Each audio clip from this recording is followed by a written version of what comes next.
প্রিয় বন্ধুগণ, আজ আমি আপনাদের সাথে আলোচনা করব এমন একটা দোয়া নিয়ে, যে দোয়াটা রাসূল করিম সাল্লাল্লাহু আলাইহি ওয়াসাল্লাম তার জামাতা হযরত আলী রাদিয়াল্লাহু তাআলা আনহুকে শিক্ষা দিয়েছিলেন।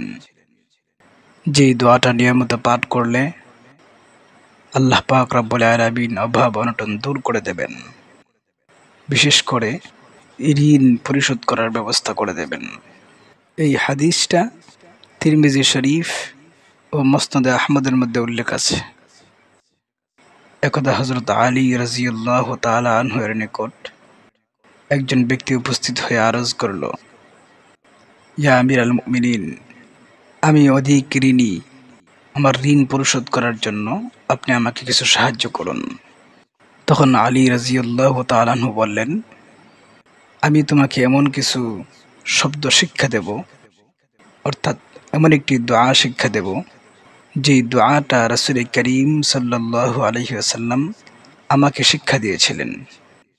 এই দোয়াটা নিয়মিত পাঠ করলে আল্লাহ পাক রব্বুল আলামিন তোমার অভাব অনটন দূর করে দেবেন। আল্লাহ পাক রব্বুল আলামিন তোমার ঋণ পরিশোধের ব্যবস্থা করে দেবেন, যদিও তা পাহাড় সমপরিমাণ হয়। এই দোয়াটা হলো, আল্লাহুম্মা কফিনি বিহালালিকা আন হারামিক ওয়াগনিনি বিফদলিকা আম্মান সিওয়াক।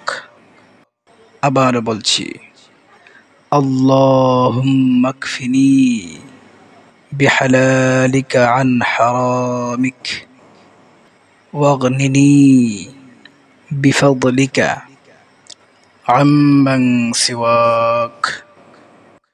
অর্থ, হে আল্লাহ, হারামের পরিবর্তে তোমার হালাল রুজিতেই আমাকে যথেষ্ট করে দাও, এবং আমাকে তুমি ছাড়া অন্য কারো মুখাপেক্ষী করো না, আর তুমি তোমার অনুগ্রহ দিয়ে আমাকে সচ্ছলতা দান করো।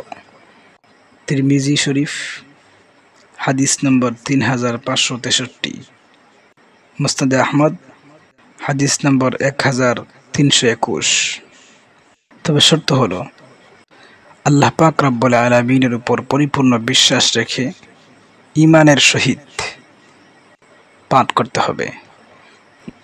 আল্লাহ পাক রব্বুল আলামিন আমাদের সবাইকে এই হাদিসের উপর আমল করার তৌফিক দান করুন, এবং সারা জীবন হালাল রুজি রোজগার করে হালাল পন্থায় চলার তৌফিক দান করুন। ওয়া আখিরু দাওয়ানা আলহামদুলিল্লাহি রাব্বিল আলামিন।